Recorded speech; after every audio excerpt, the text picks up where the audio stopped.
The morning mist clung to the hills of Cedar Valley like a secret waiting to be unveiled.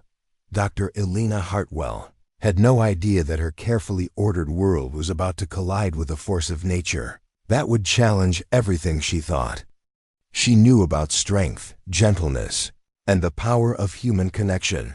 Sometimes the most beautiful discoveries come wrapped in the most frightening packages. And sometimes the hands that appear capable of destruction hold within them the capacity for miracles so delicate they could mend a butterfly's wing. Before we jump back in, tell us where you're tuning in from and if this story touches you. Make sure you're subscribed, because tomorrow I've saved something extra special for you. Dr. Elena Hartwell adjusted her wire-rimmed glasses and peered through the microscope at the delicate wing of a monarch butterfly. The laboratory at the Cedar Valley Wildlife Research Center was her sanctuary, a place where precision mattered more than personality, where scientific methodology trumped social awkwardness, and where she could lose herself in the intricate patterns of nature without having to navigate the complex dynamics of human interaction. At 34, Elena had built a reputation as one of the most dedicated lepidopterists on the West Coast. Her research on butterfly migration patterns had earned recognition from universities across the country, but it was her work with injured butterflies that truly captured her heart.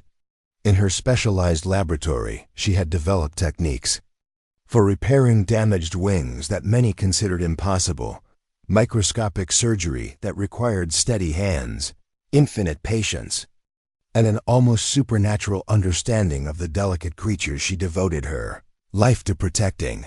The morning sun streamed through the tall windows of her lab, casting dancing shadows across the rows of carefully maintained terrariums.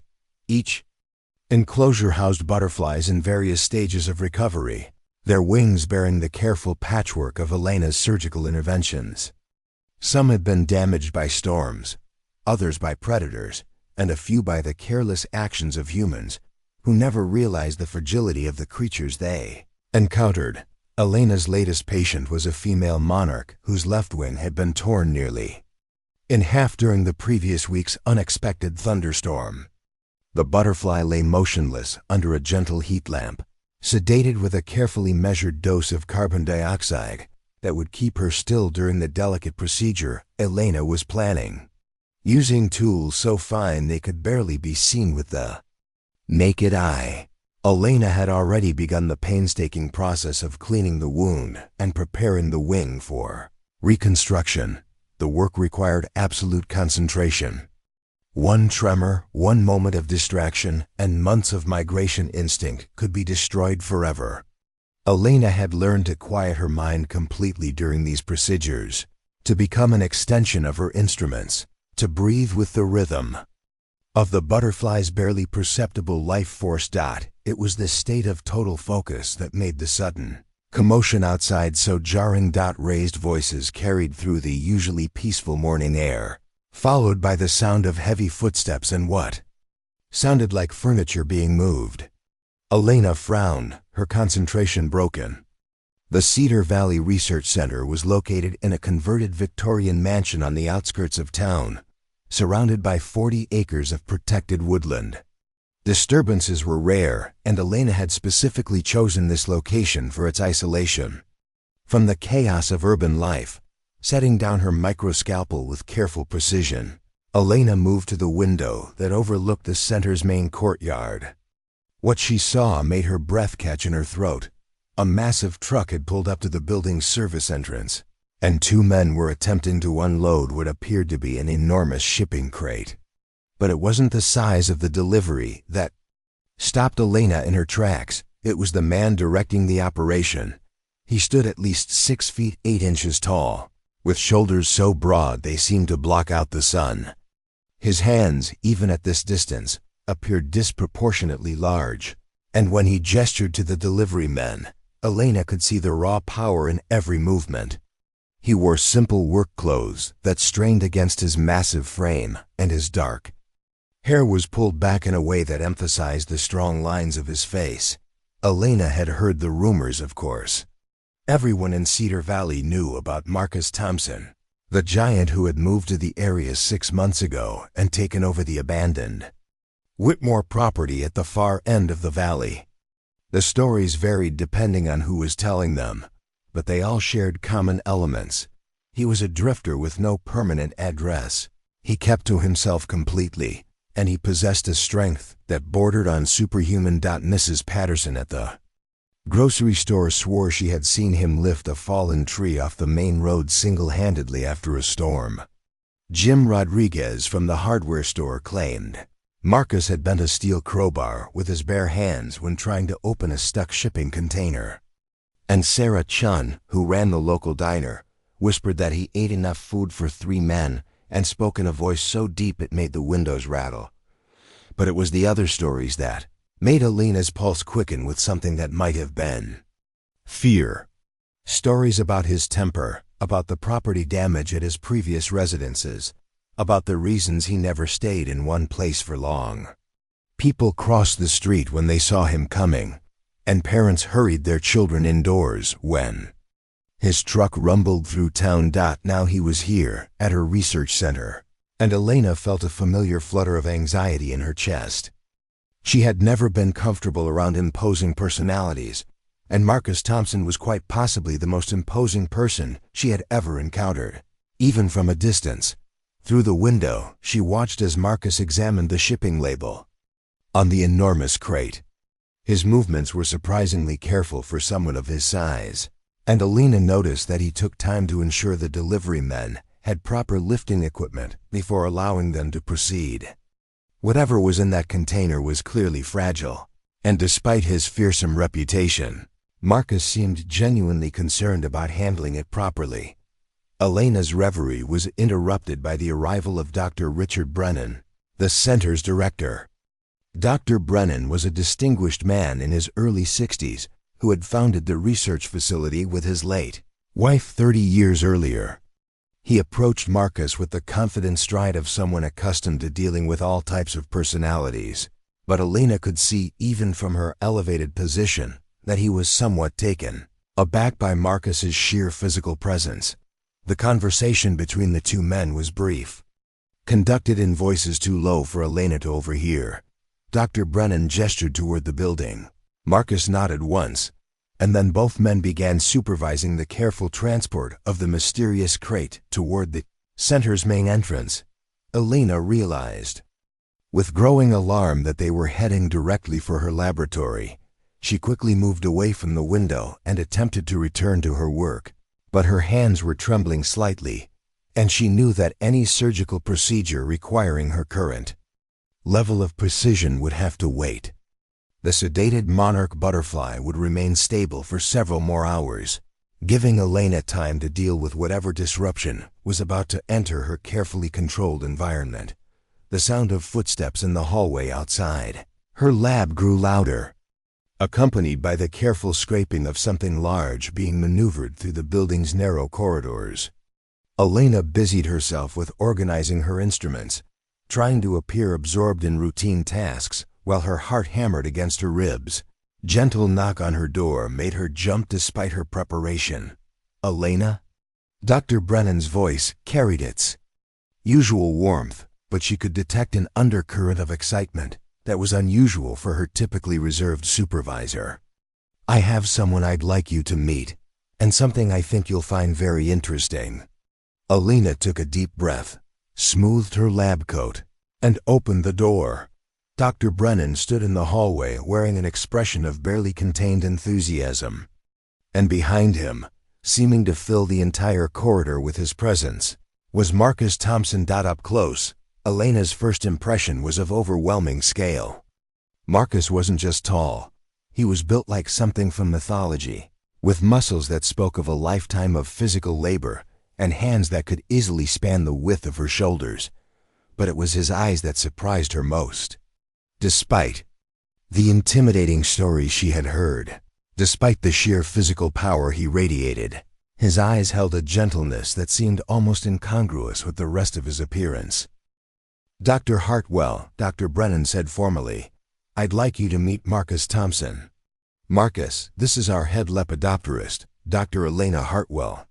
Marcus stepped forward, and Elena instinctively took a step back. The movement was subtle, but she could see that Marcus noticed it. Something flickered across his features, hurt, perhaps, or resignation. It was an expression that suggested he was accustomed to such reactions. "Dr. Hartwell," Marcus said, and Elena was surprised by his voice. Yes, it was deep, but it carried a careful modulation that spoke of education and thoughtfulness. "Dr. Brennan tells me you're the person I need to speak with about butterfly rehabilitation." Elena blinked in surprise. Of all the reasons she might have imagined for Marcus Thompson's presence at the research center, seeking information about butterfly care had not been among them. Yes," she managed to say. "That's my specialty." "Are you interested in our research?" Marcus exchanged a glance with Dr. Brennan, and Elena caught a hint of nervousness in the giant's demeanor. It was such an unexpected vulnerability that it momentarily overrode her own anxiety. "Perhaps we should continue this conversation in your lab," Dr. Brennan suggested. "Marcus has brought something that I think you'll want to see." Elena stepped aside, allowing the two men to enter her laboratory. Marcus moved with surprising care, clearly aware of his size in relation to the delicate equipment that filled the space. He kept his hands close to his body and seemed to catalog every piece of scientific apparatus with the attention of someone who understood the importance of precision instruments. "Dr. Hartwell," Marcus began, his voice even more careful than before, "I understand you perform surgical procedures on injured butterflies." "Yes," Elena replied, growing curious despite her nervousness. "It's highly specialized work. The techniques required are quite complex." Marcus nodded slowly. "I have something that might benefit from your expertise. But first, I need to explain how I came to have it." Dr. Brennan gestured toward the shipping crate that the delivery men had left just outside the laboratory door. "Marcus has been caring for something quite remarkable, Elena, something that challenges our understanding of what's possible in wildlife rehabilitation." Elena looked between the two men, her scientific curiosity beginning to overcome her social anxiety. "What kind of rehabilitation?" Marcus was quiet for a long moment, and Elena could see him weighing his words carefully. When he spoke, his voice carried a vulnerability that made her reconsider everything she thought she knew about the intimidating giant standing before her. "6 months ago, I found a butterfly sanctuary that had been destroyed by a wildfire," he said slowly. "Most of the butterflies were dead, but a few were still alive, badly injured. The local wildlife officials said they were too damaged to save, that the humane thing would be to euthanize them." Elena felt her breath catch. She knew the harsh realities of wildlife triage, the difficult decisions that had to be made when resources were limited and injuries severe. "But you couldn't do it," she said. Understanding beginning to dawn. Marcus met her eyes directly for the first time, and Elena saw pain there and determination, and something else that looked remarkably like hope. "I've spent my whole life being told I was too big, too clumsy, too dangerous to be trusted with delicate things," he said quietly, "but I couldn't walk away from those butterflies. So I took them home, and I've been learning how to care for them ever since." The shipping crate, Elena realized, contained Marcus's makeshift butterfly hospital. And despite every rumor she had heard about his destructive capabilities, despite her own instinctive fear of his imposing presence, Marcus Thompson had spent the last 6 months dedicating his life to saving creatures so fragile they could be destroyed by a careless breath. Elena looked at Marcus's massive hands, imagining them performing the kind of delicate care work that required infinite patience and impossible gentleness. It should have been absurd, but something in his eyes told her it was absolutely true. "Would you like to see them?" Marcus asked, and Elena heard both hope and fear in his voice. Fear that she would judge him perhaps or dismiss his efforts as the foolish sentimentality of someone who didn't understand the realities of wildlife biology. Elena nodded. her scientific training overriding her social anxiety. "Yes," she said. "I'd very much like to see what you've accomplished." As Marcus moved toward the shipping crate, Elena caught sight of his hands again. They were scarred from what looked like years of manual labor, with calluses that spoke of constant physical work. But she also noticed something else, a faint staining on his fingertips that she recognized from her own hands after particularly delicate surgical procedures. Marcus Thompson, the giant that everyone feared, had been performing microsurgery on butterfly wings. Preparing and narrating this story took us a lot of time.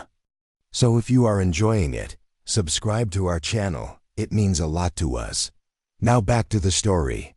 Marcus approached the shipping crate with movements so deliberate they bordered on ceremonial. Elena watched, fascinated despite herself, as those massive hands that had reportedly bent steel crowbars now worked with surgical precision to remove the specialized clasps securing the container. Each motion was calculated, controlled, as if he were defusing a bomb rather than opening a simple wooden box.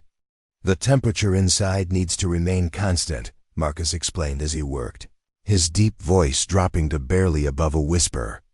"Any sudden change could shock their systems. They've been through enough trauma already." Dr. Brennan stood beside Elena, his expression one of genuine amazement.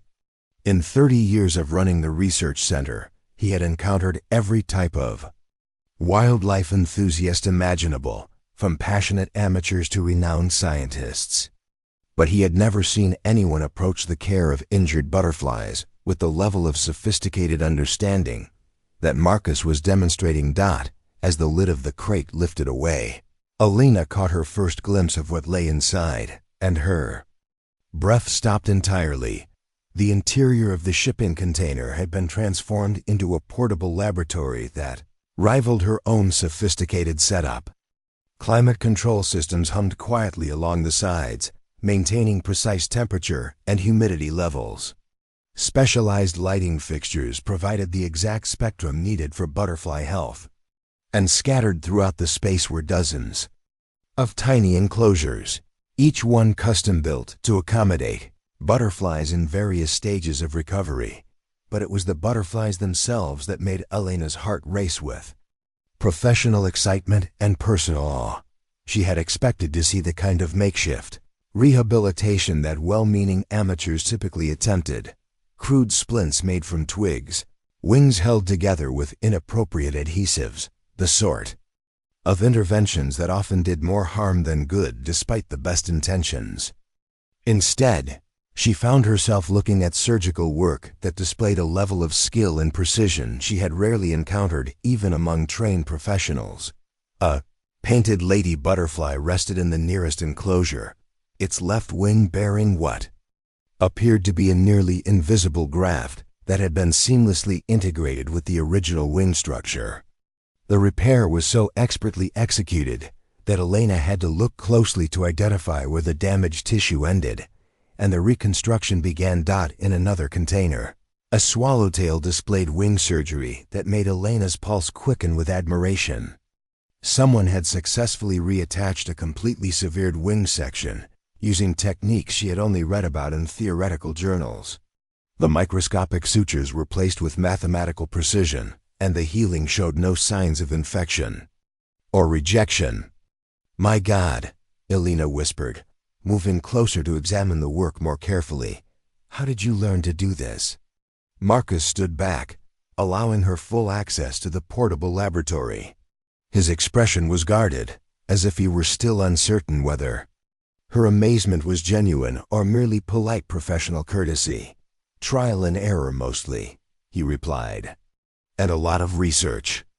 I spent every night for the first month reading everything I could find about Lepidopteran anatomy and surgical repair techniques." Elena looked up at him sharply.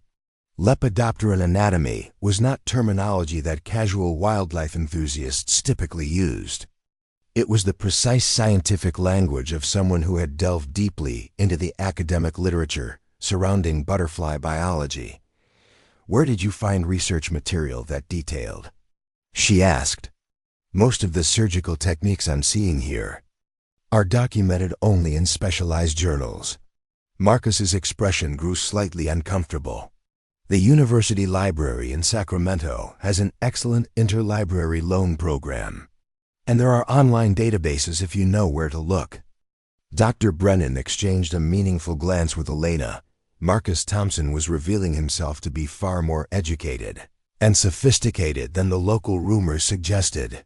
The man who was supposedly too dangerous to be trusted around delicate things had somehow acquired a graduate-level understanding of butterfly biology and surgical technique. Elena moved to another enclosure, where a monarch butterfly was recovering from what appeared to be complex wing reconstruction surgery. As she examined the work more closely, she realized she was looking at techniques she had never seen before. Innovative approaches to wing repair that represented genuine advances in the field. "Marcus," she said slowly, "some of these procedures, I don't recognize the methodology. Did you develop these techniques yourself?" The giant's cheeks flushed slightly, and Elena caught a glimpse of the shy, uncertain person hidden beneath his intimidating exterior. "I had to improvise sometimes.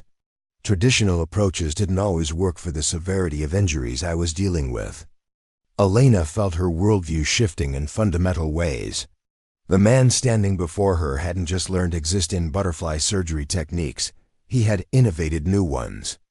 Without formal training, without access to a professional laboratory, without colleagues to consult, Marcus Thompson had pushed the boundaries of what was considered possible in lepidopteran rehabilitation. "How many butterflies have you treated?" Dr. Brennan asked, his voice carrying the same awe that Elena was feeling. Marcus was quiet for a moment, as if calculating. 47 survivors from the original sanctuary fire, plus 32 others. I've found over the past 6 months, victims of storms, vehicle strikes, predator attacks. 79 total. Elena's head snapped up. 79? What's your success rate? 68 have survived and been successfully released. Marcus replied with obvious pride, though he tried to keep his voice matter-of-fact. 7 are still in recovery. 4 didn't make it. Elena stared at him in disbelief. A 95% success rate in butterfly trauma surgery was virtually unheard of, even in the most advanced research facilities. Her own success rate, which was considered excellent in the field, hovered around 78%. That's extraordinary," she managed to say. "Those numbers are better than most professional wildlife rehabilitation centers achieve." Marcus's expression brightened at her praise, and Elena saw him relax slightly for the first time since entering her laboratory. "The key is patience," he said, warming to the subject. "Most people try to rush the healing process, but butterfly wing tissue regenerates according to its own timeline. You have to work with their natural cycles, not against them." Elena nodded, recognizing the wisdom in his approach. It was something she had learned through years of formal training and professional experience, but Marcus had discovered it through careful observation and intuitive understanding. "Show me your technique," Elena said impulsively. "I have a monarch under sedation for wing surgery. I'd like to see how you approach the procedure." Marcus's eyes widened with something that looked like panic. "Oh, I couldn't. I mean, this is your laboratory, your patient. I wouldn't want to interfere with your work." "You wouldn't be interfering," Elena assured him. "You'd be collaborating. Some of the techniques I've seen in your butterflies could revolutionize how we approach wing reconstruction." Dr. Brennan stepped forward. "Elena, are you suggesting we invite Marcus to join our research team?" Elena looked at Marcus, seeing past his imposing physical presence to the brilliant, dedicated scientist hidden beneath. "I'm suggesting that Marcus might have as much to teach us as we have to teach him." Marcus stared at her as if she had spoken in a foreign language. "You want me to work here, with you?" "If you're interested," Elena replied. "We could formalize your research, document your techniques, maybe even co-author papers on your innovations. Your work deserves to be shared with the broader scientific community." Alina watched emotions play across Marcus's face: hope, disbelief, fear, and something that looked remarkably like longing. She realized that despite his obvious expertise and dedication, Marcus had been working in complete isolation. He had no colleagues to share discoveries with, no professional community to validate his achievements, no recognition for the remarkable advances he had made in the field. "People around here don't exactly trust me with delicate work," Marcus said quietly. "There have been incidents in other places. Things get broken when I'm around, and people assume it's because I don't know my own strength." Elena heard pain in his voice, and she began to understand the real reason Marcus moved from place to place. It wasn't because he was destructive or dangerous, it was because people expected him to be, and those expectations became self-fulfilling prophecies that made it impossible for him to find acceptance anywhere. "What people assume and what's actually true are often very different things," Elena said firmly. "Your work speaks for itself. I've never seen surgical techniques like these, and I've been in this field for over a decade." Marcus looked down at his hands, those massive appendages that everyone feared. "Sometimes I think they're too big for this kind of work. Every morning I worry I'm going to accidentally crush something delicate." Elena moved closer to him, studying his hands with professional interest. They were indeed enormous, with fingers that could easily encircle her wrist. But she also noticed the careful way he held them, the constant awareness of their position, the deliberate control he exercised over every movement. "Size isn't what matters in microsurgery," she said thoughtfully. "Control is what matters, precision, the ability to move in measured increments. Some of the best surgeons I know have large hands. They've just learned to use them with extraordinary care." She looked up at Marcus's face and saw vulnerability there that made her heart ache. This gentle giant had spent his entire life being told he was too big, too clumsy, too dangerous to be trusted with anything fragile, yet he had taught himself to perform surgical procedures that required the steadiest hands and most delicate touch imaginable. "Would you be willing to show me your approach to wing grafting?" Elena asked. "I have a technique I use for major reconstructions, but I'd like to see how you handle tissue integration." Marcus nodded slowly, and Elena saw his confidence beginning to return. "I've developed a method for creating living scaffolds that help guide the regeneration process. It reduces scarring and improves flexibility in the healed wing." Elena felt excitement building in her chest. Living scaffolds for wing reconstruction were theoretical concepts she had read about but never seen implemented. If Marcus had figured out how to make them work practically, it represented a major breakthrough in the field. "Dr. Brennan," she said, turning to her supervisor, "I think we need to clear my schedule for the rest of the day. And possibly the rest of the week." Dr. Brennan smiled broadly. "I was hoping you'd say that. Marcus, would you be willing to give us a demonstration of your techniques?" Marcus looked between Elena and Dr. Brennan, and for the first time since entering the laboratory, he smiled. It was a transformation that lit up his entire face, revealing the passionate scientist beneath the intimidating exterior. "I'd be honored," he said simply.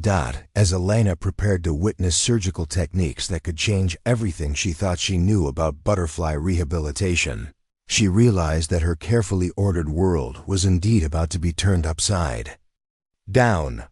But for the first time in years, she found herself looking forward to the chaos, the transformation that came over Marcus when he began to work was nothing short of mesmerizing. Elena watched in fascination as the nervous, uncertain giant who had entered her laboratory evolved into a focused professional, whose every movement spoke of years of dedicated practice and intuitive understanding. Marcus approached Alana's sedated monarch butterfly with the reverence of someone entering a cathedral.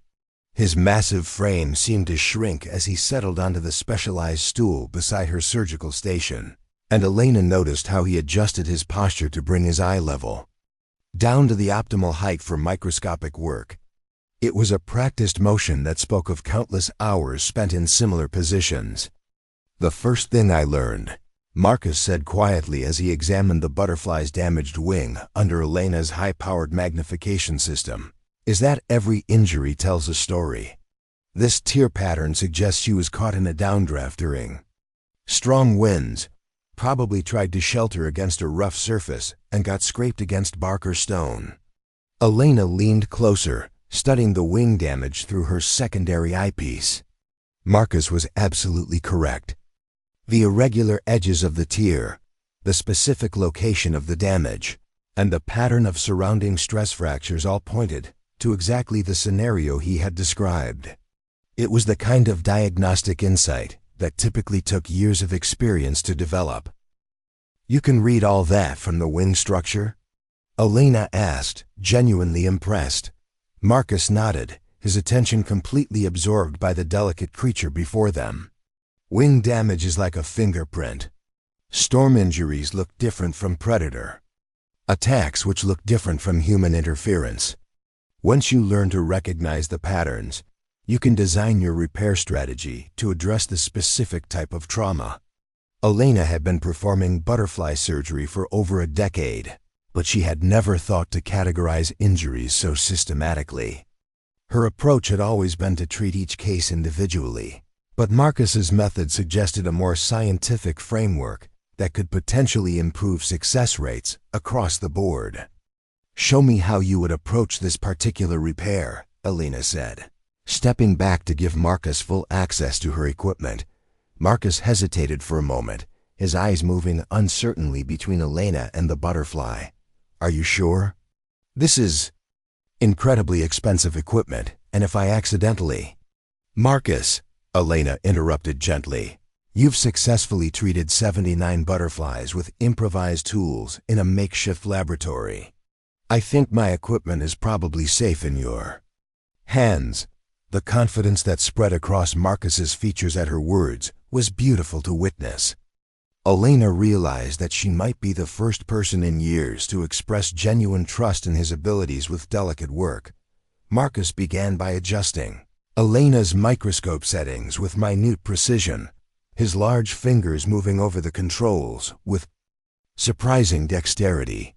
"The magnification needs to be exactly right," he explained as he worked. "Too low and you miss critical details. Too high and you lose perspective on the overall wing structure." Elena watched him calibrate her equipment with growing amazement. The adjustments he was making were subtle but significant, optimizing the system in ways she had never considered.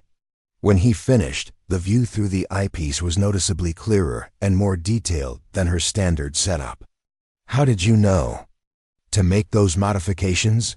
she asked. Marcus looked slightly embarrassed. "I spent a lot of time experimenting with different optical configurations. When you don't have access to the latest equipment, you learn to maximize what you do have." Elena realized that Marcus's isolation had forced him to become not just a skilled surgeon, but an expert in equipment optimization. His innovations weren't limited to surgical techniques. He had been solving engineering problems that professional laboratories rarely had to consider.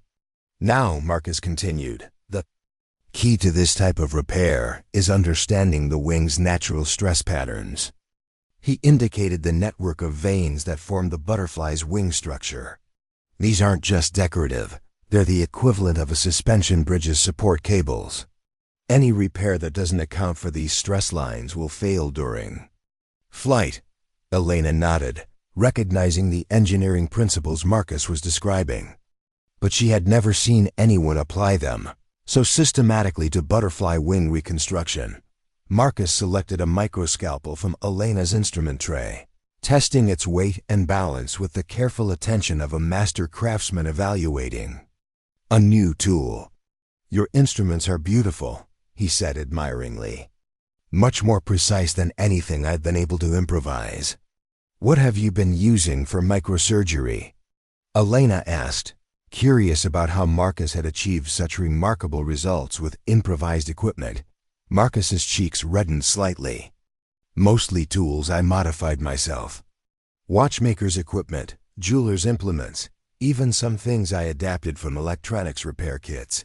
Nothing as sophisticated as this. Elena felt a surge of respect for Marcus's resourcefulness.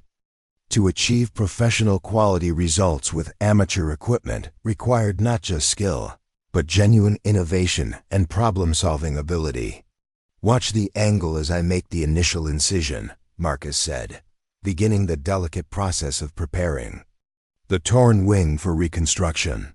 The blade needs to follow the natural grain of the wing membrane, not cut against it. Elena observed through her secondary eyepiece as Marcus began to work. His technique was unlike anything she had learned in her formal training. Where traditional methods emphasized speed and efficiency, Marcus's approach prioritized preservation of existing tissue and minimal disruption to surrounding structures. "You're leaving much more of the damaged area intact than I usually do," Elena observed. "Damaged tissue can often heal if given the right support," Marcus explained as he worked.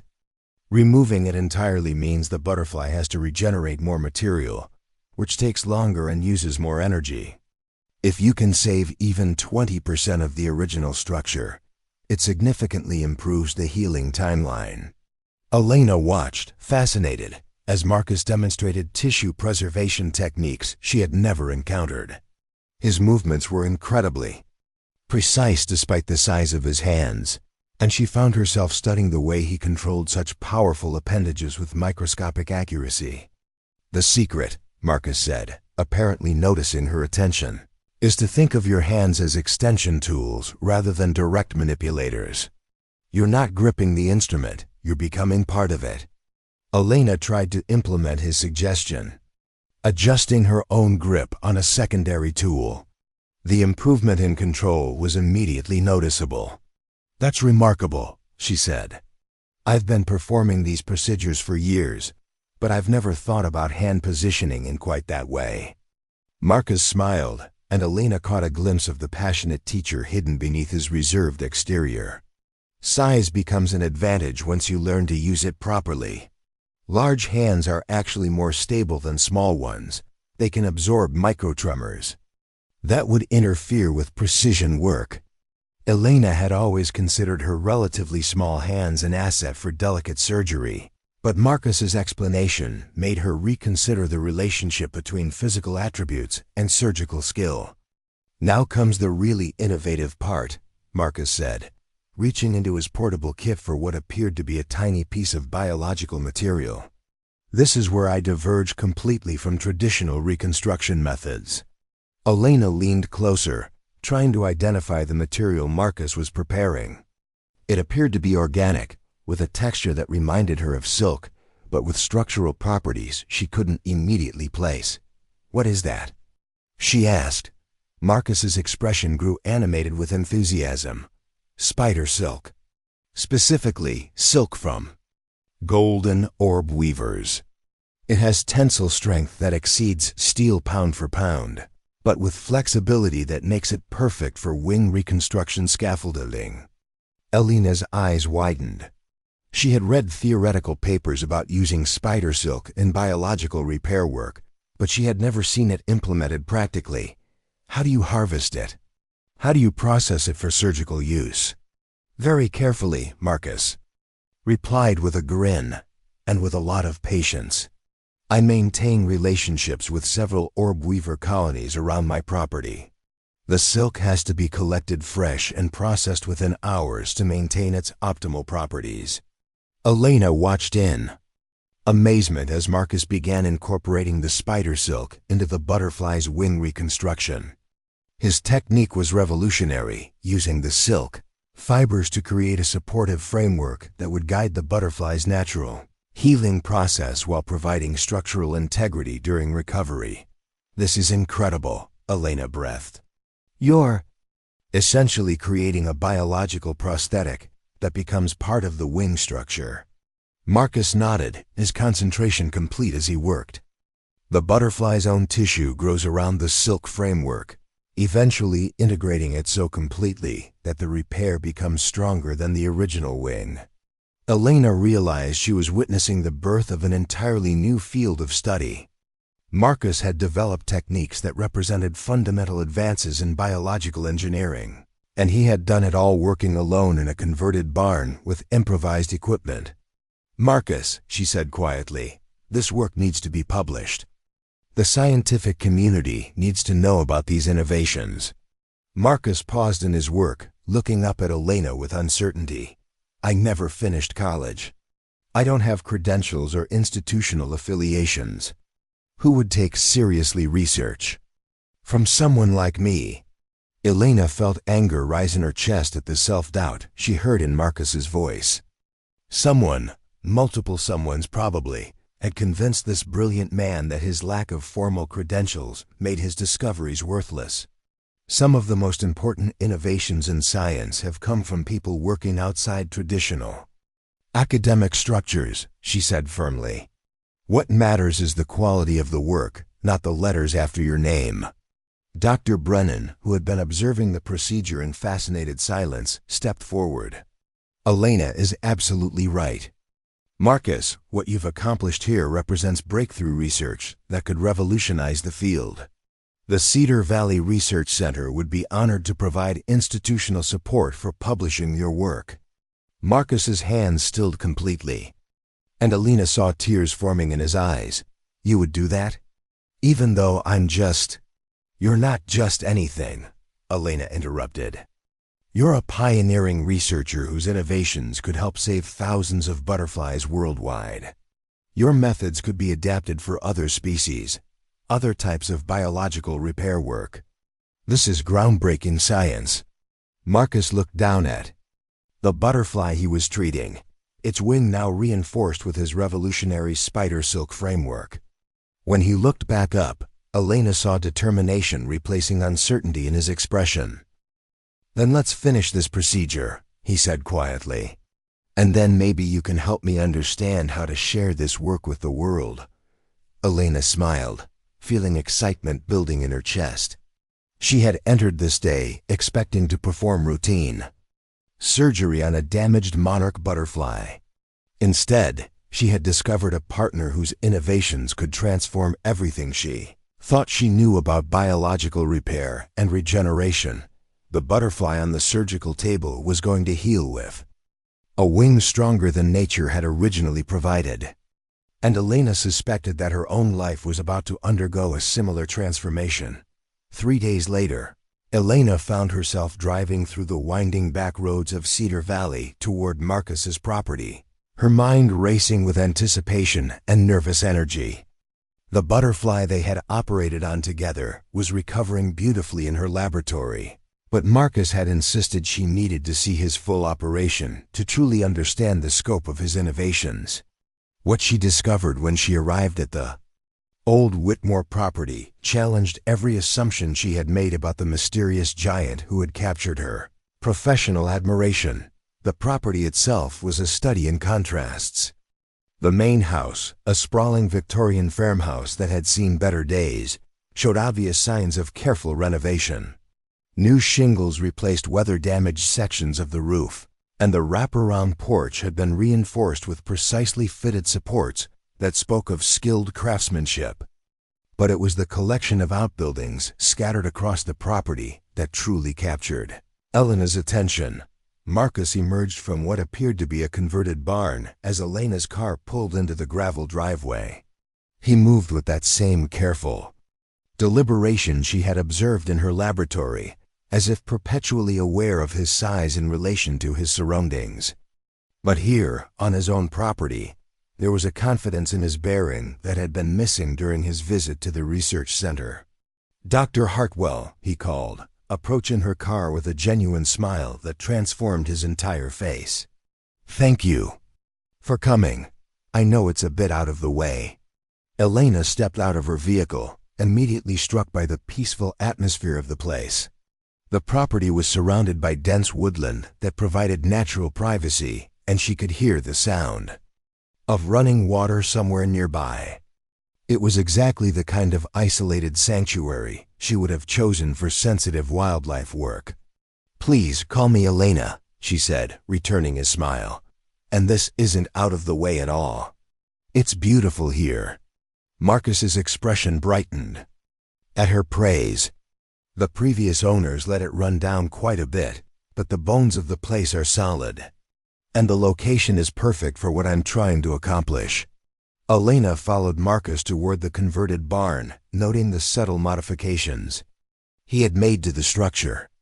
Solar panels gleamed on the roof, and she could see ventilation systems that suggested sophisticated climate control within. Whatever Marcus had built here, it represented a significant investment of both time and resources. "Before we go inside," Marcus said, pausing at the barn door, "I should warn you that what you're about to see might be overwhelming. I've been working on this for longer than just the 6 months since the sanctuary fire." Elena felt her curiosity intensify. How much longer? Marcus was quiet for a moment, and Elena could see him weighing how much to reveal. "I've been studying butterfly rehabilitation for over 3 years. The fire just gave me a chance to put theory into practice on a larger scale."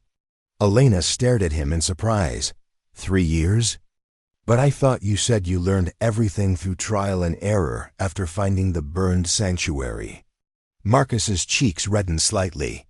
"That wasn't entirely accurate. I've been preparing for this kind of work for much longer than I initially let on." Elena felt a flutter of confusion mixed with intrigue. Why would Marcus have been studying butterfly rehabilitation for years before ever encountering injured butterflies?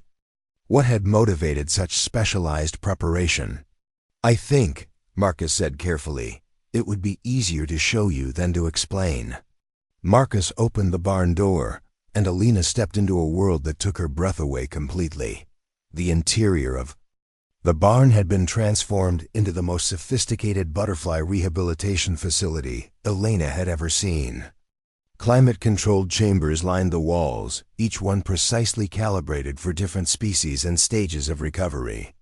Advanced monitoring systems tracked temperature, humidity, and air quality with scientific precision. And throughout the space, hundreds of butterflies in various stages of healing moved through carefully designed recovery habitats.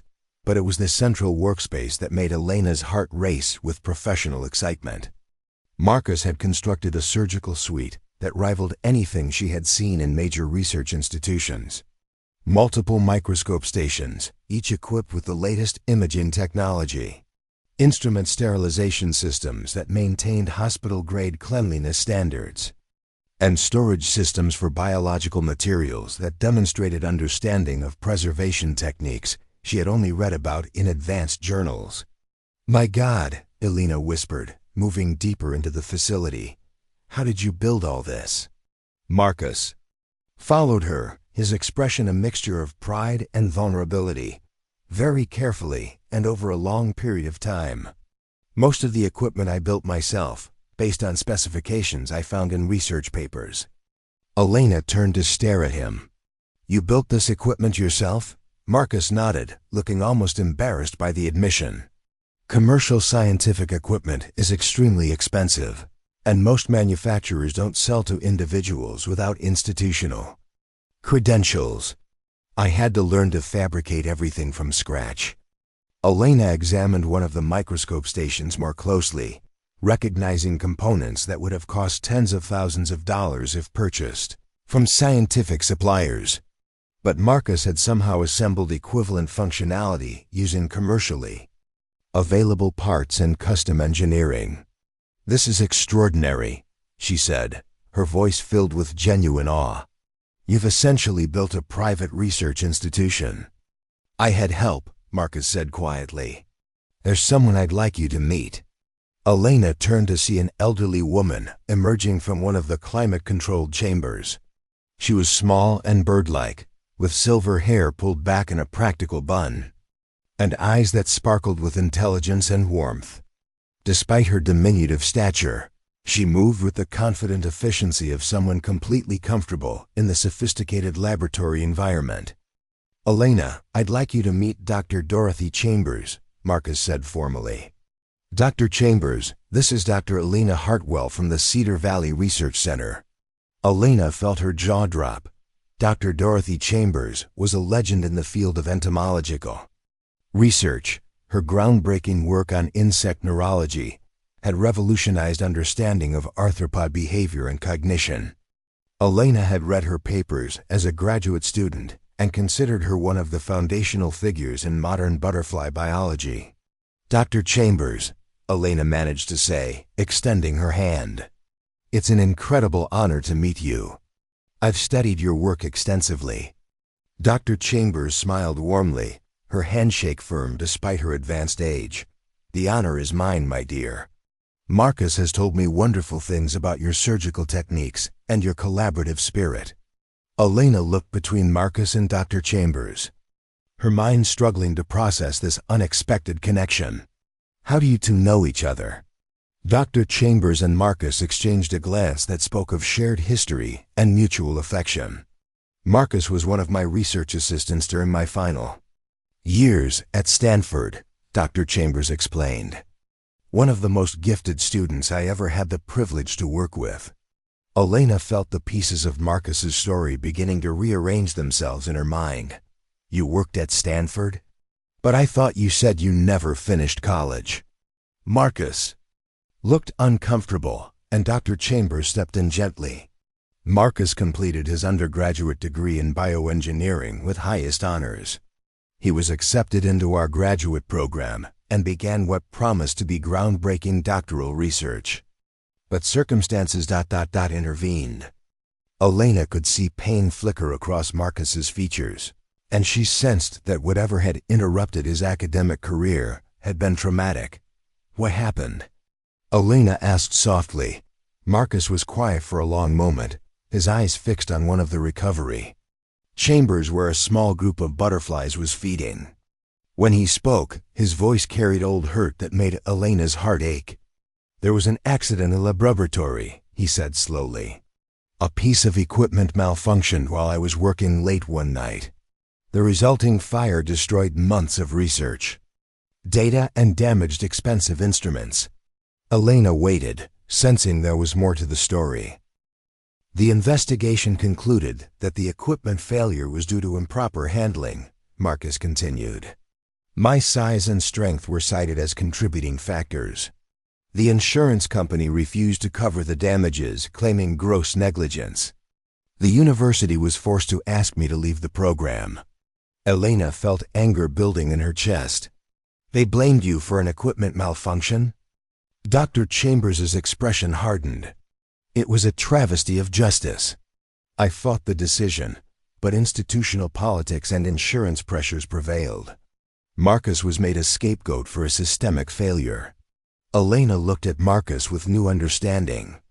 His pattern of moving from place to place, his reluctance to trust others with delicate work, his surprise at her acceptance of his abilities, it all made sense now. One unfair accusation had destroyed his academic career and convinced him that his size made him fundamentally unsuitable for the scientific work he loved. "But you continued your research anyway," Elena said, gesturing to the sophisticated facility around them. Marcus nodded. "Dr. Chambers helped me set up this operation. She believed in my work even when the academic establishment didn't. The boy has more natural talent for biological engineering than anyone I've encountered in 40 years of teaching," Dr. Chambers said firmly. "His innovations in butterfly rehabilitation represent genuinely revolutionary advances in the field." Elena looked around the facility with fresh eyes, seeing not just the impressive equipment and recovered butterflies, but the determination and resilience that had made it all possible. Marcus had been unjustly expelled from the academic world, but instead of giving up, he had created his own research institution and continued pushing the boundaries of scientific knowledge. "Marcus," Elena said slowly, "why didn't you tell me about your background when we first met?" Marcus's expression grew vulnerable. "Because I've learned that when people know about the accident, they start looking for signs that I'm dangerous." They start watching my hands instead of my work. I thought if you judged my techniques first, before you knew about my history." Elena felt her heart break a little at the defensive strategy Marcus had developed. He had been hiding his credentials not out of false modesty, but out of hard-earned wisdom about how people's perceptions could overshadow objective reality. "Your history doesn't change anything about the quality of your work," Elena said firmly. "If anything, it makes what you've accomplished even more impressive." Marcus looked at her with surprise and hope. "You really mean that?" "I mean it completely," Elena replied. "And I think it's time the scientific community had a chance to see what you've built here." Dr. Chambers smiled broadly. "I was hoping you'd say that, my dear, because we have a proposition for you." Dr. Chambers led Elena and Marcus to a comfortable seating area she had arranged in one corner of the laboratory, complete with a small kitchenette and bookshelves lined with scientific journals. Elena noticed that many of the publications were recent issues, suggesting that despite her retirement from Stanford, Dr. Chambers had maintained active connections with the current research community. "Tea," Dr. Chambers offered, moving to prepare a kettle with the practiced efficiency of someone who had spent countless hours in laboratory settings. "I find that important conversations always benefit from proper refreshment." Elena accepted gratefully, using the brief preparation time to process everything she had learned about Marcus's background. The revelation that he was a trained bioengineer with graduate-level research experience reframed everything she thought she knew about his innovations. His techniques weren't the lucky discoveries of a talented amateur. They were the calculated applications of advanced scientific knowledge. Marcus settled into a chair that looked custom-built to accommodate his large frame, and Elena noticed how much more relaxed he appeared in this environment. Here, surrounded by his own equipment and the supportive presence of his former mentor, the defensive tension that had characterized his demeanor at the research center was completely absent. "The proposition we have in mind," Dr. Chambers began, as she distributed steaming cups of chamomile tea, "relates to an opportunity that has recently presented itself in the scientific community." Elena leaned forward with interest. "What kind of opportunity?" Dr. Chambers exchanged a meaningful glance with Marcus before continuing. "The International Conference on Arthropod Biology is being held in San Francisco next month. It's the most prestigious gathering of entomologists and related researchers in North America, with attendees from universities and research institutions worldwide." Elena nodded, familiar with the conference's reputation. "I've always wanted to attend, but the registration fees are prohibitively expensive for smaller research centers. This year's conference has a special focus on innovative rehabilitation techniques," Dr. Chambers continued. "They've issued an open call for presentations on breakthrough methodologies that could revolutionize how we approach arthropod medical intervention." Elena felt her pulse quicken as she began to understand where this conversation was heading. "You want to submit Marcus's work for presentation?" "More than that," Dr. Chambers said with a smile. "I want to sponsor a joint presentation featuring both of your work. Your established reputation in the field combined with Marcus's revolutionary innovations could create exactly the kind of breakthrough moment that changes how the entire scientific community approaches butterfly rehabilitation." Marcus shifted uncomfortably in his chair. "Dr. Chambers, I appreciate your confidence, but we've discussed this before. My history with academic institutions makes me a liability for serious research presentations." Elena felt a surge of frustration at the self-doubt she heard in Marcus's voice.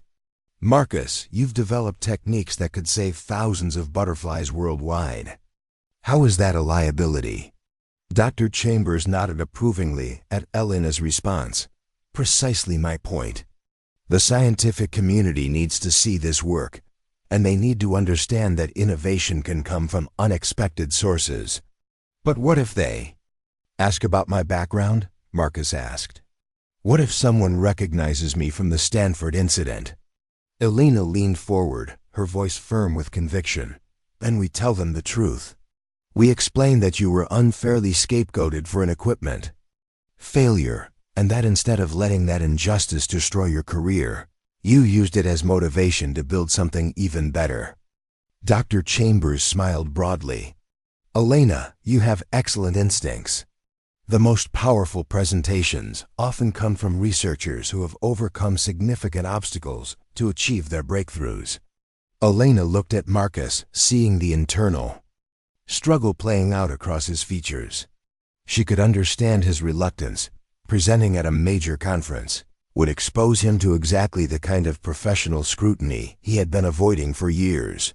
But she also knew that his work was too important to remain hidden. What would the presentation entail?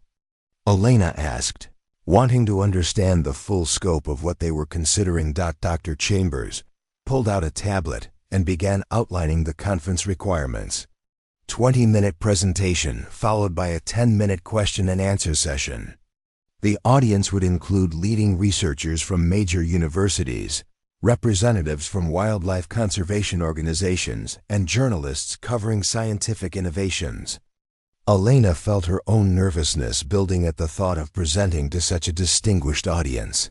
Her work at the Cedar Valley Research Center was well regarded locally, but she had never operated on the kind of international stage Dr. Chambers was describing. The beauty of a joint presentation, Dr. Chambers continued, is that you would complement each other's strengths. Elena, your institutional credentials and established publication record would provide credibility. Marcus, your innovations would provide the breakthrough content that makes the presentation memorable. Marcus was quiet for a long moment, staring into his tea as if it might contain answers to his dilemma. When he finally spoke, his voice carried a vulnerability that made Elena's heart ache. What if I mess it up? He asked quietly. What if I get nervous and fumble the presentation? What if my size makes people uncomfortable, or I accidentally damage something during the demonstration? Elena reached across the small table and placed her hand gently on Marcus's massive forearm. The contact sent an unexpected jolt of electricity through her, but she maintained her focus on providing reassurance. Marcus, she said softly, I've watched you perform surgery that requires the steadiest hands imaginable. I've seen you calibrate equipment with precision that exceeds most professionals. You don't fumble anything when you're working with butterflies. Marcus looked up at her, and Elena saw hope beginning to compete with fear in his expression. But that's different. That's just the two of us in a controlled environment. Dr. Chambers leaned forward with the wisdom of someone who had spent decades mentoring nervous researchers.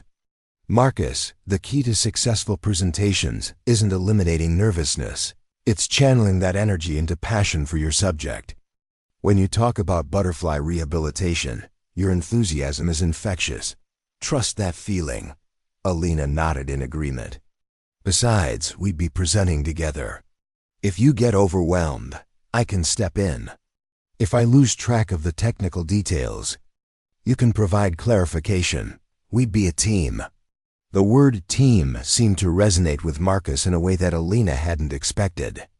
She saw his posture straighten slightly, and some of the defensive tension leave his shoulders. You'd really want to partner with me on something this important? Marcus asked. Even knowing about my history, about the risks involved. Elena found herself answering with more conviction than she had felt about anything in years. Marcus, in the past week you've shown me innovations that could revolutionize my entire field of study. You've demonstrated techniques I didn't know were possible and shared insights that have already improved my own work. I'd be honored to partner with you. Dr. Chambers beamed at Elena's response. Excellent. Then we have the foundation for a truly groundbreaking presentation. Elena felt excitement building in her chest, but she also recognized the practical challenges they would face. What kind of timeline are we looking at? How much preparation would be required? Dr. Chambers consulted her tablet. The submission deadline is in 2 weeks.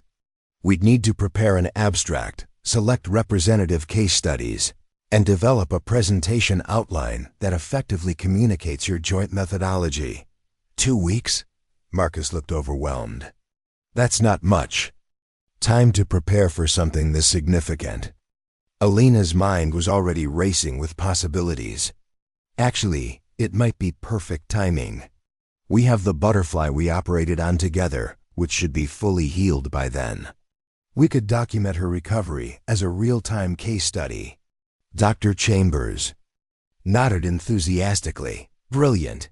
Live documentation of a successful recovery would provide powerful visual evidence of your technique's effectiveness. Elena found herself getting caught up in the planning process. We could also prepare side by side comparisons showing butterflies treated with traditional methods versus your spider silk framework approach. The differences should be dramatic enough to convince even skeptical audience members. Marcus was listening with growing interest, and Elena could see his scientific excitement beginning to overcome his personal anxiety. We'd need to document the silk preparation process as well. Most researchers don't understand the complexities involved in harvesting and processing spider silk for medical applications. See, Dr. Chambers said with satisfaction. You're already thinking like presentation partners. The content will practically organize itself once you start collaborating on the structure. Elena looked at Marcus, seeing the internal battle still playing out in his expression. She realized that her own enthusiasm for the project might be putting additional pressure on him, and she wanted to make sure he felt genuinely comfortable with the decision. Marcus, she said gently, this has to be your choice. I'm excited about the possibilities, but I won't pressure you into something you're not ready for. Marcus was quiet for a long moment, his eyes moving between Elena and Dr. Chambers. Elena could see him weighing the potential benefits against the very real risks involved in exposing his work to international scrutiny. Can I ask you something? Marcus said finally, looking directly at Elena. Of course. Why does this matter so much to you? A week ago, you didn't even know I existed.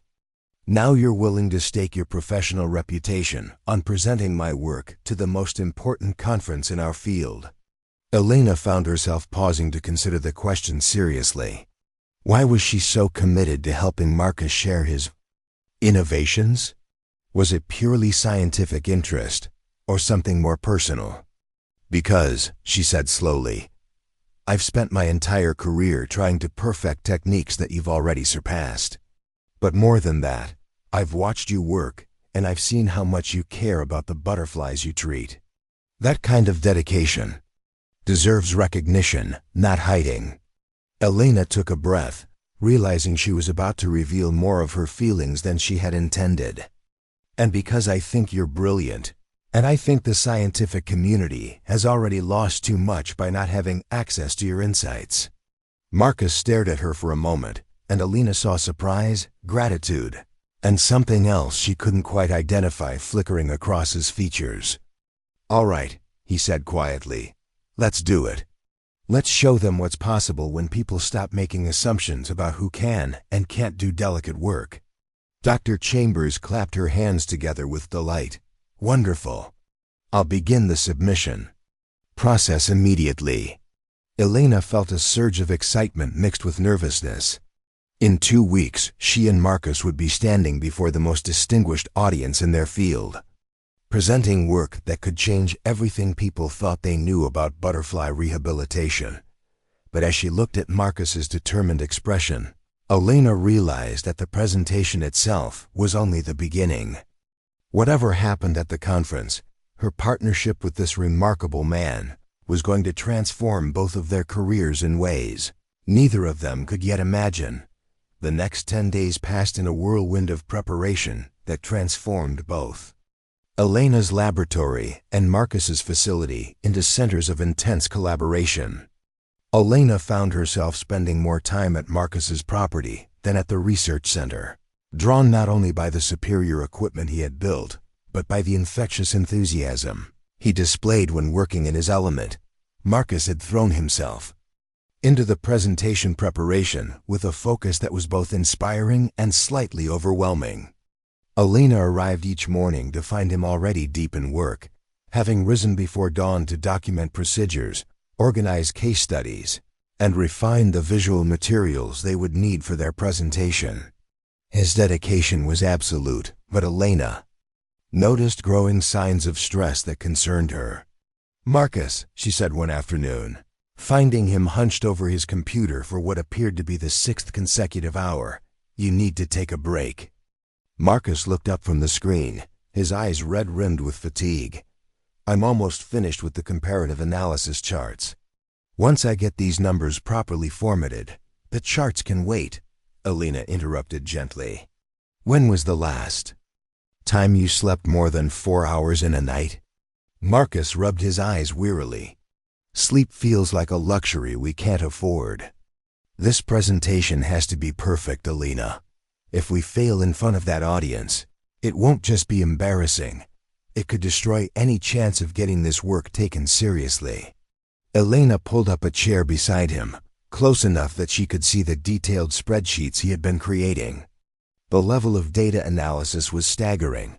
Marcus had documented every aspect of every butterfly rehabilitation he had performed over the past 3 years, creating a statistical foundation that would satisfy even the most rigorous academic. Scrutiny. "Marcus, this work is already perfect," she said, gesturing to the comprehensive data before them. "You've documented results that most research institutions would be proud to publish. You don't need to prove anything more." Marcus leaned back in his chair, and Elena could see the weight of expectation and anxiety pressing down on him. "That's easy for you to say. You have credentials, institutional backing, a reputation that speaks for itself.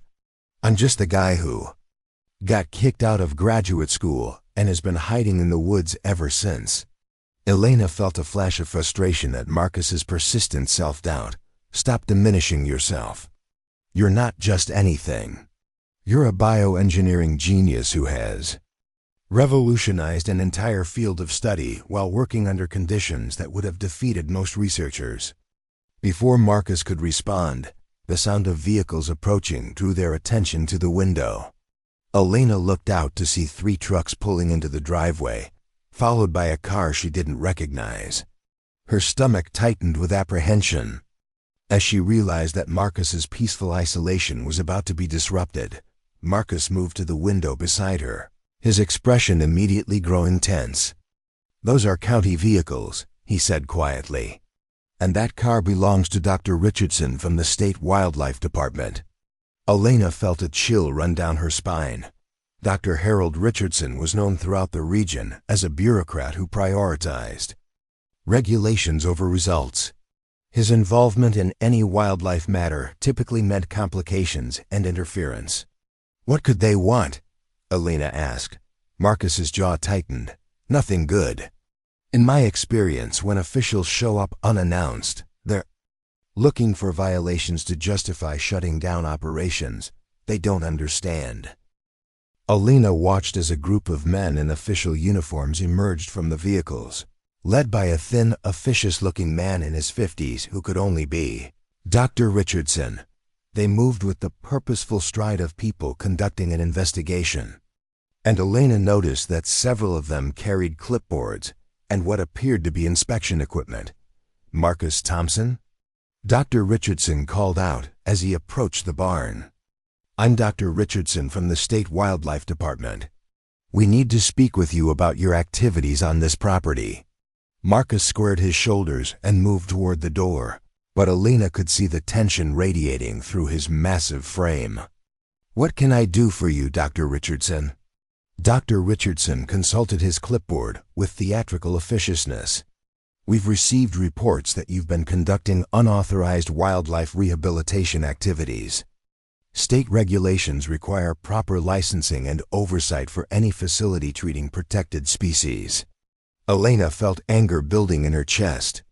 Someone had reported Marcus's butterfly work to the authorities, probably motivated by the same small town suspicions that had plagued him since arriving in Cedar Valley. "I'm rehabilitating injured butterflies," Marcus replied carefully. "I wasn't aware that required special licensing." Dr. Richardson's expression grew smug. Any facility housing more than 5 protected species requires state certification. Any medical procedures performed on wildlife require veterinary oversight. And any research activities involving protected species require federal permits. Elena stepped forward, unable to remain silent. Dr. Richardson, I'm Dr. Elena Hartwell from the Cedar Valley Research Center. Marcus has been collaborating with our institution on his rehabilitation work. Dr. Richardson turned his attention to Elena with obvious skepticism. Dr. Hartwell, are you claiming institutional oversight of this operation? Elena felt the weight of the moment pressing down on her. Whatever she said next could determine whether Marcus's work would be allowed to continue or be shut down by bureaucratic interference. I'm claiming that this operation represents some of the most innovative and successful butterfly rehabilitation work being conducted anywhere in the region, Elena said firmly. Mr. Thompson's success rates exceed those of most professional facilities. One of the county officials stepped forward with his own clipboard. Ma'am, we're not questioning the quality of the work, but regulations exist for public safety and animal welfare. This facility would need to undergo comprehensive inspection and certification before it could continue operations. Marcus had grown very quiet during this exchange, and Elena could see defeat beginning to settle over his features. She realized that he was already preparing himself for another rejection, another forced relocation, another failure to find acceptance for his work. How long would the certification process take? Elena asked. Dr. Richardson consulted his paperwork. Standard timeline is 6 to 8 months, assuming no significant violations are discovered during the initial inspection. Elena felt her heart sink.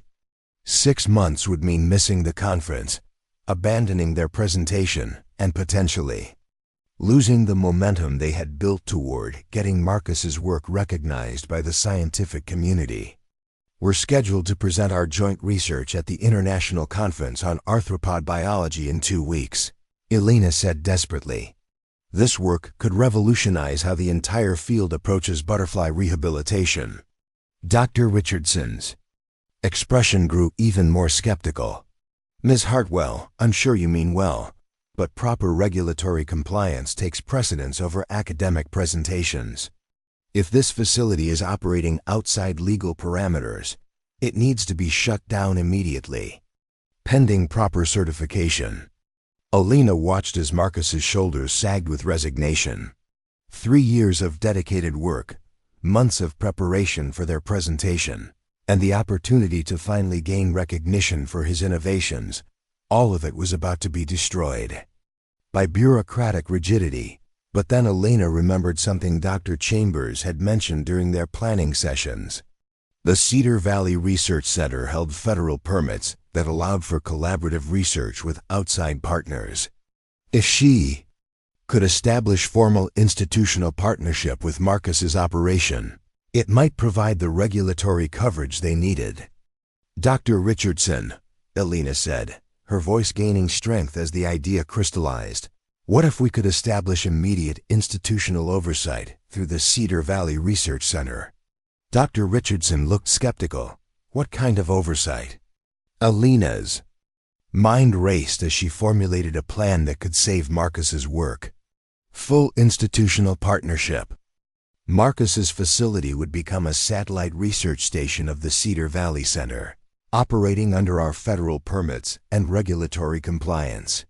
Marcus looked at Elena with surprise and something that might have been hope. Elena, you can't just, yes, I can, Elena interrupted. Dr. Brennan has been looking for opportunities to expand our research partnerships. This would be exactly the kind of collaboration he'd support. Dr. Richardson was clearly uncertain about this unexpected development. I'd need to see documentation of such a partnership. Official institutional backing, shared liability coverage, regulatory compliance verification. Elena pulled out her phone. Give me 1 hour to contact my supervisor and arrange the necessary documentation. If we can provide everything you need to verify legitimate institutional partnership, will that satisfy your regulatory concerns? Dr. Richardson exchanged glances with his colleagues. 1 hour, Dr. Hartwell. But if you can't produce proper documentation, this facility will be shut down immediately. As the officials returned to their vehicles to wait, Elena turned to find Marcus staring at her with an expression of amazement and gratitude. "Elena," he said quietly, "you don't understand what you're offering to do. Institutional partnership would make the research center liable for everything that happens here. If something goes wrong, if there's an accident or a violation, then we'll deal with it together," Elena said firmly. "Marcus, I'm not going to let bureaucrats destroy 3 years of breakthrough research because they don't understand what you've accomplished." Elena pulled out her phone and dialed Dr. Brennan's number, her heart pounding as she prepared to ask her supervisor to take the biggest professional risk of his career. "Dr. Brennan? It's Elena. I need to discuss an urgent partnership opportunity with you. We have 1 hour to save Marcus's work in our presentation, and I need you to trust me completely." As Elena began explaining the situation to her supervisor, she looked at Marcus and saw something she had never seen before in his expression: complete trust in another person's commitment to protecting his dreams. Whatever happened in the next hour would determine not just the fate of their conference presentation, but the future of the most important collaboration Elena had ever been part of. Dr. Richard Brennan's voice carried through Elena's phone with the steady calm that had made him one of the most respected research directors in the region. As Elena explained the crisis unfolding at Marcus's facility, she could hear him processing the implications with the analytical mind that had guided the Cedar Valley Research Center through 3 decades of scientific advancement. "Elena," Dr. Brennan said when she finished her rapid explanation, "what you're proposing would represent the largest expansion of our research partnerships in the center's history. The liability implications alone, I understand the risks."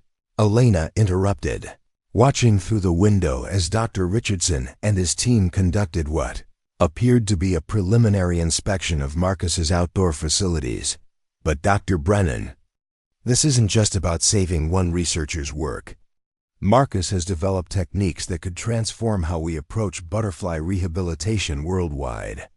There was a long pause on the other end of the line, and Elena could imagine Dr. Brennan weighing the potential benefits against the very real dangers of extending institutional protection to an unvetted operation. "Tell me about his results," Dr. Brennan said finally. "Not his techniques or his innovations, his actual success rates and documented outcomes." Elena felt a surge of relief. Dr. Brennan was approaching this as a scientist rather than an administrator, which meant he was genuinely considering the proposal. 95% survival rate across 79 treatment cases, Elena replied. Complete wing functionality restoration in 87% of survivors. Average recovery time reduced by 40% compared to traditional methods. The silence that followed Elena's statistics was profound. She knew that Dr. Brennan was experienced enough to recognize the significance of those numbers. "That's impossible," Dr. Brennan said quietly. "Elena, the best facilities in the country don't achieve those kinds of results. I've seen his work. Dr. Brennan, I've participated in procedures using his techniques. The results are absolutely legitimate." Elena watched as Marcus moved around his laboratory, gathering documentation for the officials while trying to appear calm despite the stress that was clearly consuming him. His movements were still precise and controlled, but she could see the tension in every line of his massive frame. "Dr. Brennan," Elena continued, "Marcus has been preparing for a joint presentation at the International Conference on Arthropod Biology. If we can establish institutional partnership in the next hour, we could potentially present breakthrough research that puts the Cedar Valley Center at the forefront of lepidopteran rehabilitation science." Elena heard papers rustling on Dr. Brennan's end of the call. and she knew he was consulting the center's partnership protocols and regulatory documentation. "Elena, I need you to understand what you're asking," Dr. Brennan said carefully. "Institutional partnership would make us legally responsible for every aspect of this operation. If there are violations, if there are safety issues we haven't identified, if his research methodologies don't meet federal standards, they exceed federal standards," Elena said firmly. "Dr. Brennan, I stake my professional reputation on the quality of Marcus's work." Another long pause, and Elena found herself holding her breath as she waited for her supervisor's decision. "All right," Dr. Brennan said finally. "But we do this properly. I'm driving out there immediately with our legal documentation and insurance representatives. If we're going to extend institutional protection, we need to verify that this operation meets our standards for scientific rigor and safety compliance." Elena felt a wave of relief so intense it made her dizzy. "Thank you, Dr. Brennan. I promise you won't regret this decision." "Elena," Dr. Brennan's voice carried a note of warning. "I'm trusting your judgment completely on this. Don't make me question that trust." Elena ended the call and turned to find Marcus watching her with an expression that mixed hope with barely controlled anxiety. "Dr. Brennan is coming here personally," Elena reported. "He's bringing everything we need to establish formal institutional partnership." Marcus sank into a chair, his hands trembling slightly with emotional exhaustion. "Elena, what if he takes one look at this operation and decides it doesn't meet the center's standards? What if the officials find violations I don't even know about?" Elena moved to stand beside Marcus's chair, her hand resting gently on his shoulder. The contact sent that same electric current through her that she had noticed before, but now it carried additional warmth, born of shared crisis and mutual support. "Marcus, your facility is more sophisticated than most university laboratories.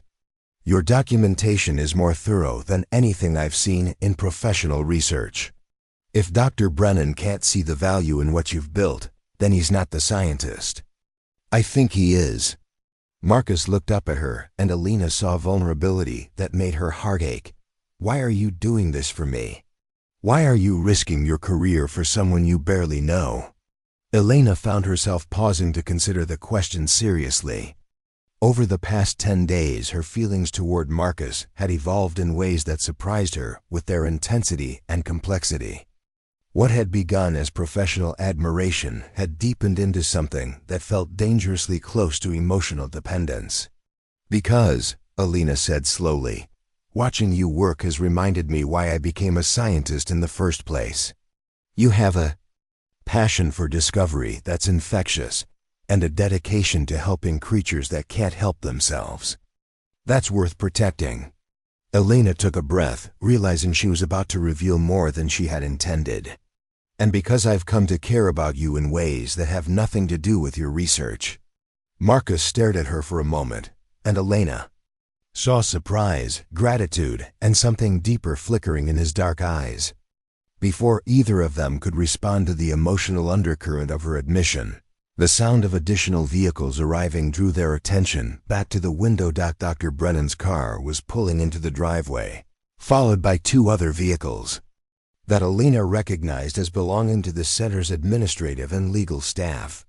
Whatever happened in the next few minutes would determine the future of both Marcus's work and their developing partnership. Dr. Richardson emerged from his vehicle as Dr. Brennan approached, and Elena could see the territorial tension that immediately developed between the two men. Dr. Richardson represented regulatory compliance and bureaucratic oversight, while Dr. Brennan embodied scientific innovation and institutional autonomy. Their conversation would be a negotiation between 2 fundamentally different approaches to research governance. "Dr. Richardson," Dr. Brennan called out as he approached the group of officials. "I'm Dr. Richard Brennan, director of the Cedar Valley Research Center. I understand you have concerns about this facility's regulatory status." Dr. Richardson consulted his clipboard with obvious self-importance. "Dr. Brennan, This operation appears to be conducting wildlife rehabilitation and research activities without proper licensing or oversight. Elena watched through the window as Dr. Brennan examined the documentation Dr. Richardson provided, his expression remaining carefully neutral as he reviewed the regulatory requirements. "I see," Dr. Brennan said finally. "And what would be required to bring this operation into full compliance?"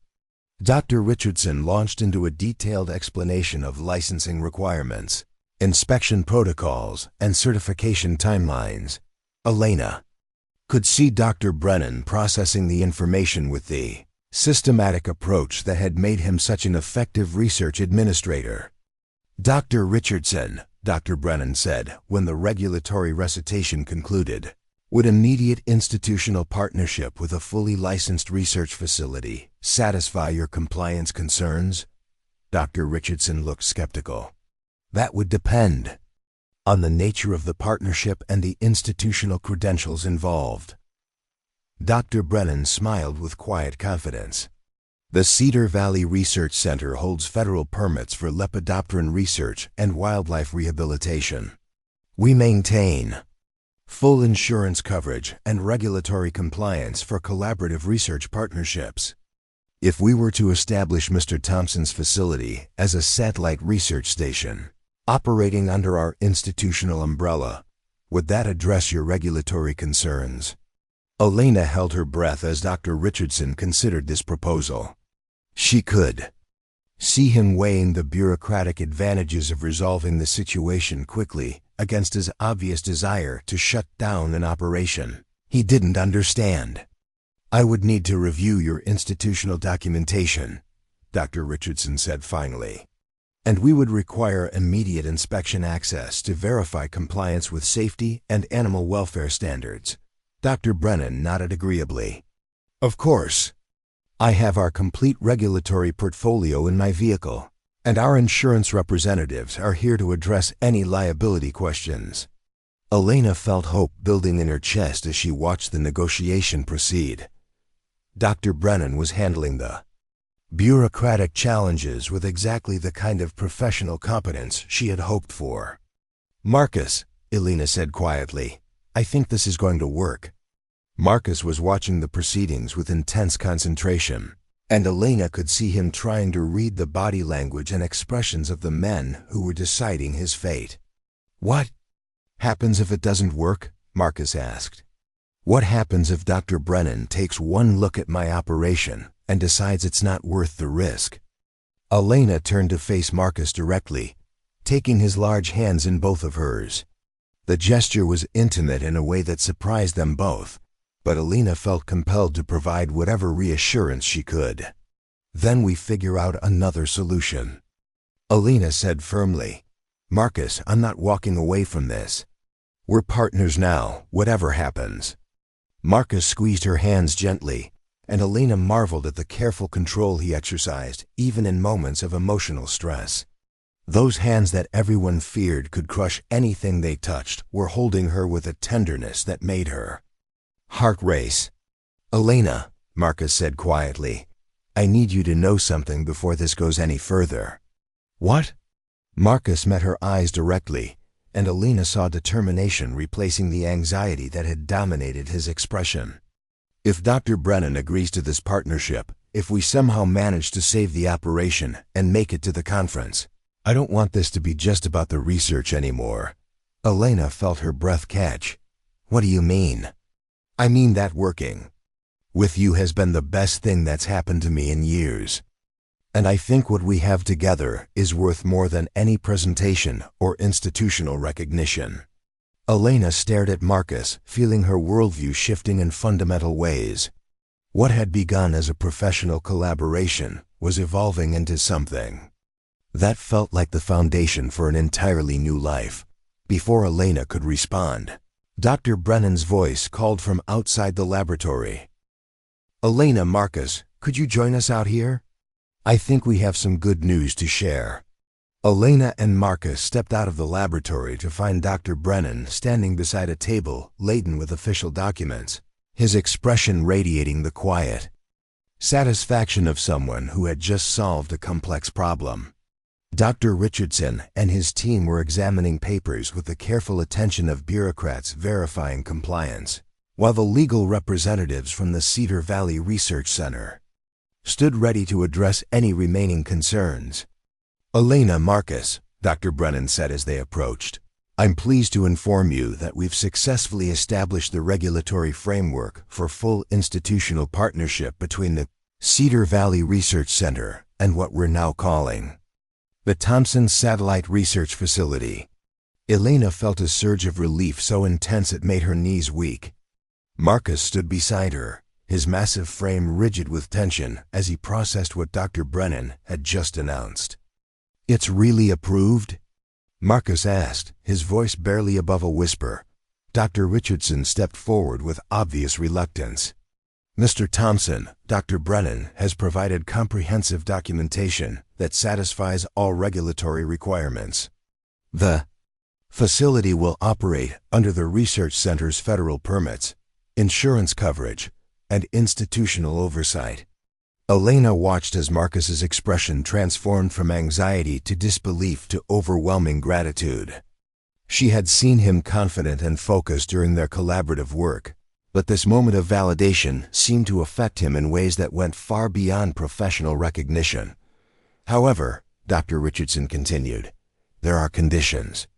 The facility must undergo monthly compliance inspections for the first year. All research activities must be documented according to federal standards, and any expansion of operations requires prior approval from both the Research Center and state wildlife authorities." Marcus nodded eagerly. "Of course, whatever oversight is necessary." Dr. Brennan pulled Elena aside as the legal representatives began explaining administrative details to Marcus. "Elena, I need you to understand what we've just committed to. This partnership makes us responsible for everything that happens at Marcus's facility. If his work is as revolutionary as you claim, it could establish the Cedar Valley Center as a leader in lepidopteran research. But if there are problems, there won't be problems," Elena said firmly. "Dr. Brennan, I've spent the past 10 days working alongside Marcus. His standards for safety and documentation exceed anything I've seen in professional facilities." Dr. Brennan studied Elena's face with the perceptive attention of someone who had spent decades reading the motivations and concerns of researchers. "This isn't just about the science for you anymore, is it?" Elena felt heat rise in her cheeks, but she met Dr. Brennan's gaze directly. "The science is extraordinary. But you're right, it's become personal as well." Dr. Brennan nodded thoughtfully. "Just remember that personal feelings can complicate professional partnerships. Make sure you maintain objective judgment about the research, regardless of your feelings about the researcher." Elena appreciated Dr. Brennan's concern, but she also felt confident that her professional assessment of Marcus's work was based on objective evidence rather than emotional bias. His results speak for themselves. 95% success rates don't lie," Dr. Brennan smiled. "No, they don't. Which is why I'm looking forward to seeing this presentation you're preparing for the international conference." Elena felt her excitement building as she realized that the bureaucratic crisis was truly resolved. "Dr. Brennan, you should see what Marcus has developed.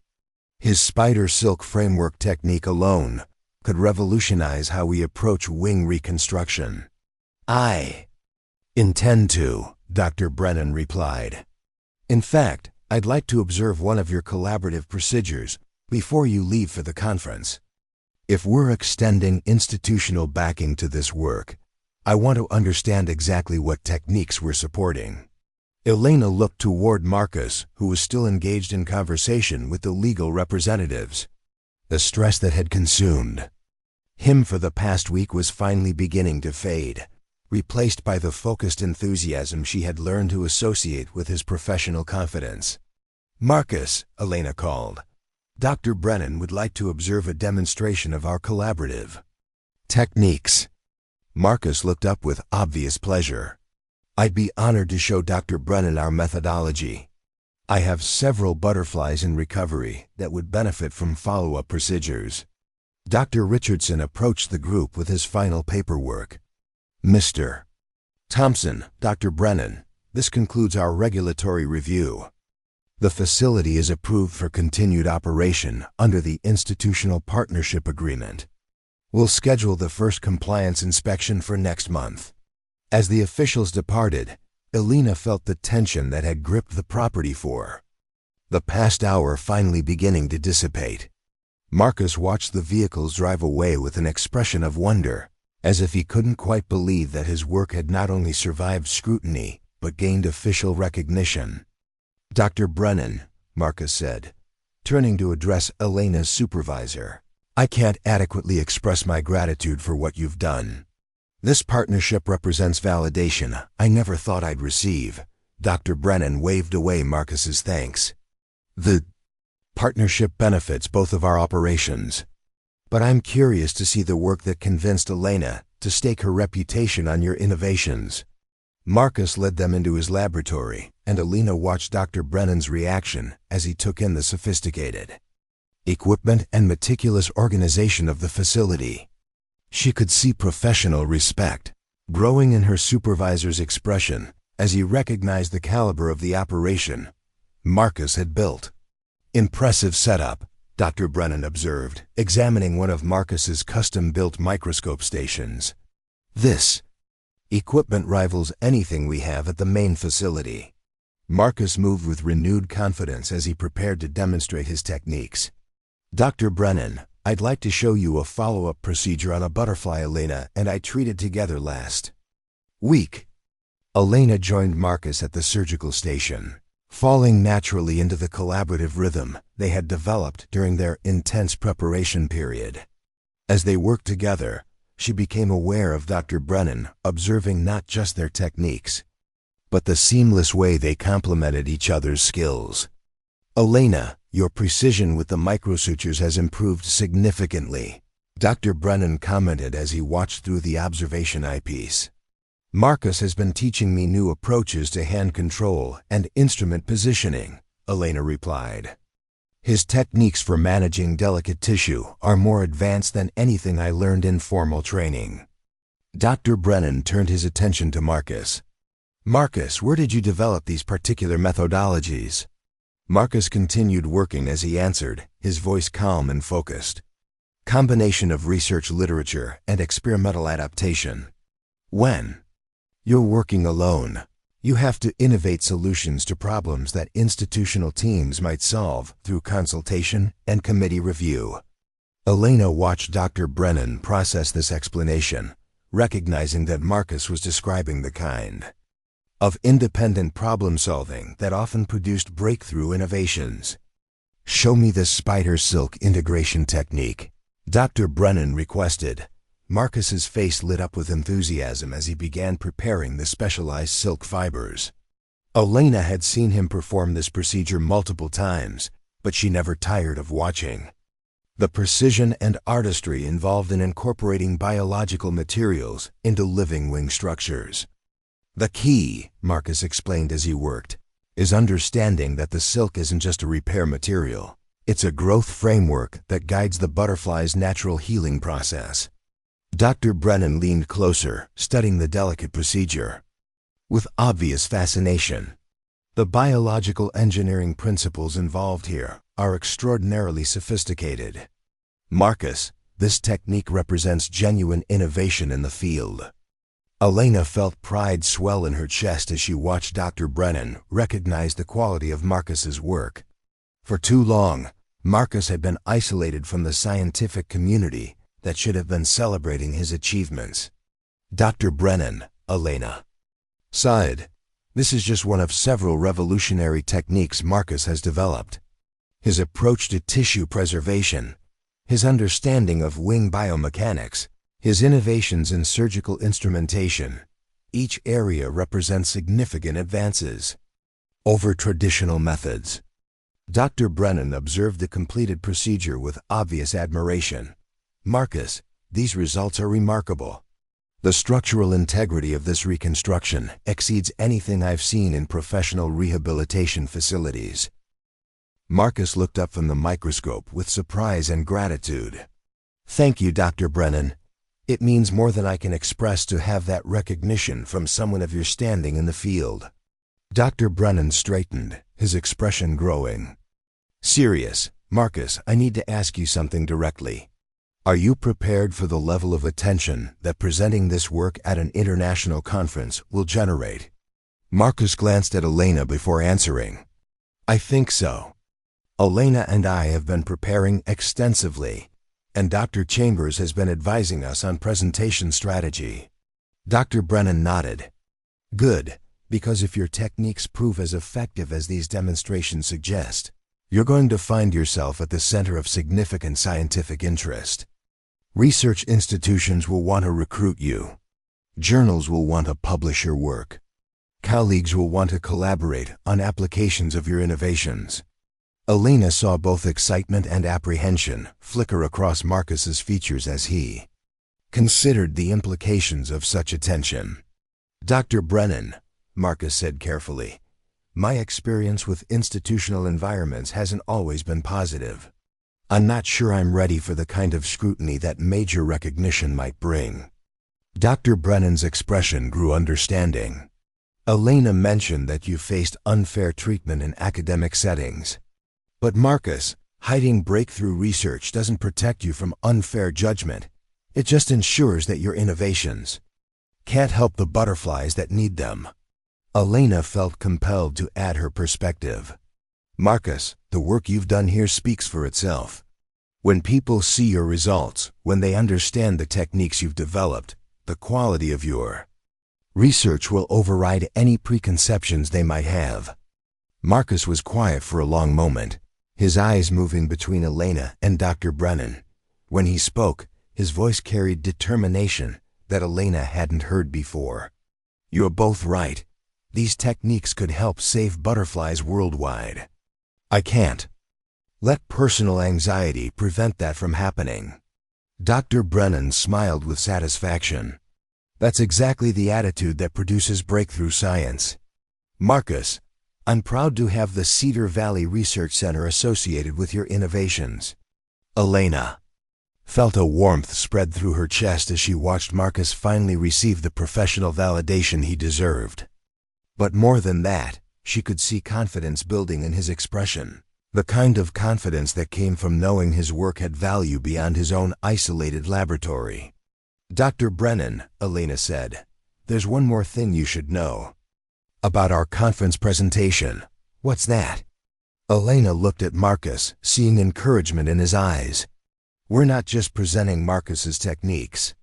We're documenting the evolution of a new approach to butterfly rehabilitation that combines traditional methods with revolutionary innovations. This could establish an entirely new standard for the field. Dr. Brennan's eyebrows rose with interest. Elena, are you saying you've developed joint methodologies that exceed what either of you could accomplish individually? Marcus stepped forward with growing confidence. Dr. Brennan, working with Elena has pushed my techniques to levels I never achieved alone. And I believe our collaboration has enhanced her traditional methods in ways that benefit both approaches. Elena nodded enthusiastically. The presentation we're preparing doesn't just showcase Marcus's innovations. It demonstrates how collaborative research can produce results that surpass individual expertise. Dr. Brennan looked between Elena and Marcus with obvious satisfaction. Now that sounds like the kind of presentation that could transform how the scientific community approaches lepidopteran research. As they concluded their demonstration, Elena realized that the crisis that had threatened to destroy their work had instead provided the validation and institutional support that would allow their innovations to reach their full potential. In 2 days, she and Marcus would stand before the most distinguished audience in their field, presenting research that could change everything people thought they knew about butterfly rehabilitation. But beyond the professional implications, Elena knew that their partnership had evolved into something deeper and more meaningful than either of them had anticipated. Whatever happened at the conference, they had built something together that would endure long after the presentations and recognition faded. The grand ballroom of the San Francisco Marriott buzzed with anticipation as nearly 800 of the world's leading entomologists, research scientists, and wildlife conservation specialists took their seats for the final presentation session of the International Conference on Arthropod Biology.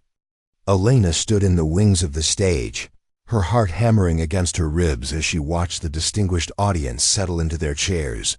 Beside her, Marcus adjusted his tie for what had to be the 20th time in the past hour. He looked magnificent in his navy blue suit, custom-tailored to accommodate his massive frame while maintaining professional elegance. But Elena could see the tension radiating through his shoulders despite his outward composure. "Remember," Elena said, quietly placing her hand on his arm, "we're not trying to impress them with who we are. We're showing them what's possible when people stop making assumptions about capability and start focusing on results." Marcus nodded, taking a deep breath that seemed to steady his entire frame. "Elena, before we go out there, I need you to know something." Elena looked up at him, seeing vulnerability mixed with determination in his dark eyes. "What is it? Whatever happens today, working with you has been the most important thing I've ever done. Not just professionally, personally. You saw past everything people fear about me and recognized what I was trying to accomplish." Elena felt her throat tighten with emotion. Over the past 3 weeks, her partnership with Marcus had evolved into something that challenged every assumption she had made about her own capacity for love and professional fulfillment. "Marcus," she said softly, "you didn't just share your innovations with me. You reminded me that science at its best is about passion, not just protocol. You've made me a better researcher and a better person." The conference moderator's voice echoed through the backstage area. "Ladies and gentlemen, please welcome Dr. Elena Hartwell from the Cedar Valley Research Center and Marcus Thompson from the Thompson Satellite Research Facility, presenting revolutionary approaches to lepidopteran rehabilitation when innovation meets collaboration." Elena and Marcus walked onto the stage together, and Elena was immediately struck by the size and sophistication of their audience. In the front rows, she recognized faces from textbooks and journal articles, researchers whose work had shaped her understanding of butterfly biology. Dr. Dorothy Chambers sat in the third row, her expression radiating pride and encouragement. Marcus approached the podium with surprising confidence, his nervousness transforming into focused energy as he began to speak. "Distinguished colleagues," Marcus began, his deep voice carrying clearly through the ballroom sound system. "3 weeks ago, Dr. Hartwell and I were strangers working in isolation on similar problems. Today, we're here to share what we discovered when we combined traditional expertise with unconventional innovation." Elena felt a surge of pride as she watched Marcus command the attention of the entire audience. This was the brilliant researcher she had recognized from their first meeting, finally receiving the platform his work deserved. "But before we discuss our techniques," Marcus continued, "we need to address the elephant in the room. Many of you are looking at me and wondering how someone of my size could possibly perform the delicate work required for butterfly rehabilitation." A murmur of acknowledgement rippled through the audience, and Elena saw several researchers nodding with honest curiosity rather than dismissive judgment. Marcus smiled, and Elena saw him relax into his natural teaching persona. That assumption, that physical size determines capability for delicate work, is exactly the kind of limiting belief that prevents breakthrough innovation. Today, we're going to show you what becomes possible when we judge techniques by their results rather than their sources. Elena stepped forward to begin their carefully choreographed presentation. They had decided to structure their talk as a live demonstration, using high-resolution microscopy projected onto massive screens. That would allow the entire audience to observe their collaborative techniques in real time. "Our first case study," Elena announced, involves a monarch butterfly that suffered severe wing damage during a storm. Traditional rehabilitation methods would typically result in limited functionality and reduced flight capability. Elena and Marcus moved to their portable surgical station with the synchronized efficiency they had developed through weeks of practice. As they began the demonstration, Elena became aware of the absolute silence that had fallen over the ballroom. 800 of the world's leading experts were watching with complete attention as Marcus's massive hands performed microsurgery with precision that defied every assumption about the relationship between size and delicacy. "Notice," Elena narrated, as Marcus prepared his revolutionary spider silk framework, that the repair isn't simply patching damaged tissue. We're creating a biological scaffold that will guide the butterfly's natural healing process while providing structural support that exceeds the strength of the original wing. Elena watched the audience's reaction as Marcus demonstrated techniques they had never seen before. She could see skepticism giving way to amazement as the quality of his work became undeniable. Dr. Harrison Mills, one of the most respected researchers in the field, raised his hand during the question period. "Mr. Thompson, the precision you're demonstrating seems to require years of specialized training. What's your educational background in bioengineering?" Elena felt the ballroom's attention intensify as the question she and Marcus had been dreading was finally asked. This was the moment when Marcus's past would either vindicate or undermine everything they had presented. Marcus straightened to his full imposing height, his voice carrying quiet dignity as he answered, "Dr. Mills, I'm a Stanford-trained bioengineering researcher who was expelled from graduate school following an equipment failure that was attributed to my physical unsuitability for laboratory work." Elena heard sharp intakes of breath throughout the audience as Marcus continued. "Rather than accept that judgment, I spent 3 years developing techniques that would prove physical attributes don't determine scientific capability.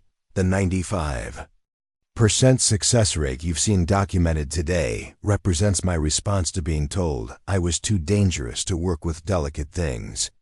Dr. Mills nodded slowly, and Elena could see respect replacing skepticism in his expression. "Mr. Thompson, your techniques represent genuine advances in the field. Have you considered returning to formal academic research?" Marcus glanced at Elena before answering. "Dr. Mills, I've discovered that the most important research happens when you focus on solving problems rather than satisfying institutions. My partnership with Dr. Hartwell has shown me that collaboration based on mutual respect and shared passion produces results that exceed what either of us could accomplish alone." Elena stepped forward to add her perspective. "The techniques we've demonstrated today emerged from combining Marcus's innovations with traditional methodologies. Neither approach alone would have achieved these results. This presentation isn't just about new surgical techniques. It's about the power of collaborative research that values innovation over credentials." Dr. Sarah Chun from UC Berkeley raised her hand. "Dr. Hartwell, you've staked your professional reputation on validating unconventional research. What convinced you that Mr. Thompson's work warranted such support?" Elena looked out at the sea of faces, recognizing that her answer would influence how the scientific community received not just Marcus's innovations, but the broader principle of evaluating research based on results rather than sources. "Dr. Chun," Elena began, "I've spent my career trying to perfect techniques that Marcus had already surpassed. But more importantly, I've watched him work with a dedication and precision that puts patient welfare above personal recognition. That's the kind of researcher our field needs to celebrate, regardless of their institutional affiliations." Elena felt the emotional weight of the moment as she continued. "Marcus taught me that the hands everyone feared could crush delicate things were actually capable of healing butterfly wings with unprecedented success. If we can be that wrong about physical capability, how many other assumptions are limiting our scientific potential?" The standing ovation that followed their presentation lasted nearly 5 minutes. Elena watched as researcher after researcher approached Marcus to discuss collaboration opportunities, publication partnerships, and invitations to present at their institutions. The man who had been hiding his innovations in an isolated barn was suddenly at the center of the scientific recognition he had always deserved. But it was the moment when Dr. Harrison Mills approached Marcus with an offer to establish a joint research program that Elena knew Marcus's career had been permanently transformed. "Mr. Thompson," Dr. Mills said formally, "I'd like to discuss the possibility of creating a new research position that would allow you to continue your innovations while providing institutional support and collaborative opportunities. Would you be interested in discussing such an arrangement?" Marcus looked at Elena with an expression that asked for her input on a decision that would affect both of their futures. "Marcus," Elena said quietly, "whatever you decide, remember that you have options now. You don't have to accept the first offer or hide your work anymore." 6 months later, Elena stood in the newly constructed joint laboratory that housed the Marcus Thompson Center for Advanced Lepidopteran Rehabilitation. The facility, a collaboration between Stanford University and the Cedar Valley Research Center, had become a destination for researchers from around the world seeking to learn Marcus's revolutionary techniques through the laboratory's large windows.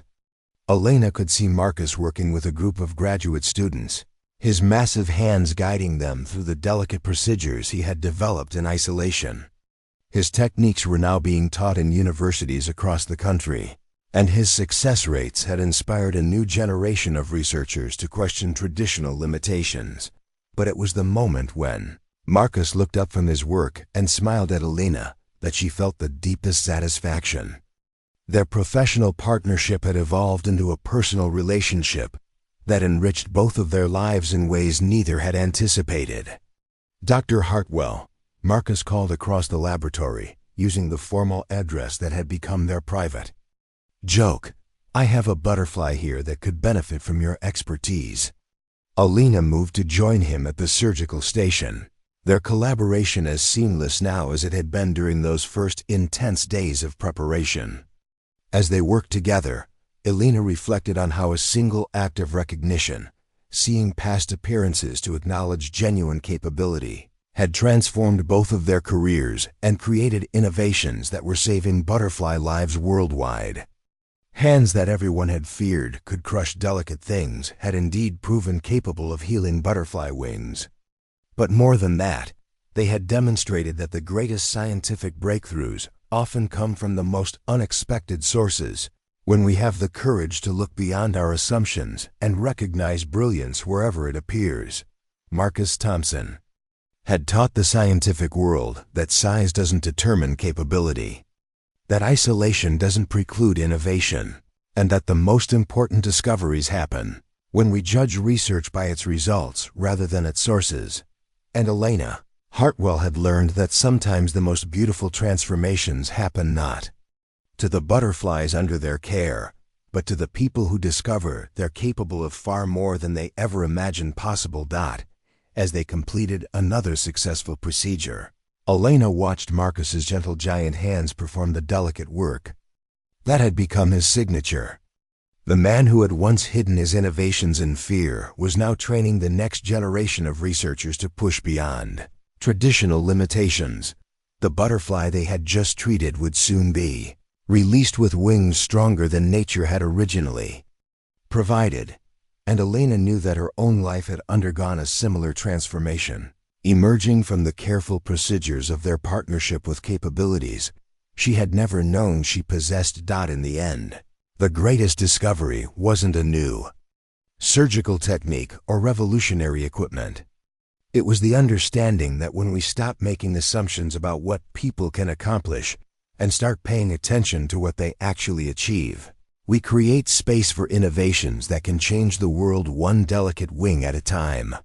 Up next, you've got 2 more standout stories right on your screen. If this one hit the mark, you won't want to pass these up. Just click and check them out. And don't forget to like, subscribe, and turn on the notification bell so you don't miss any upload from us.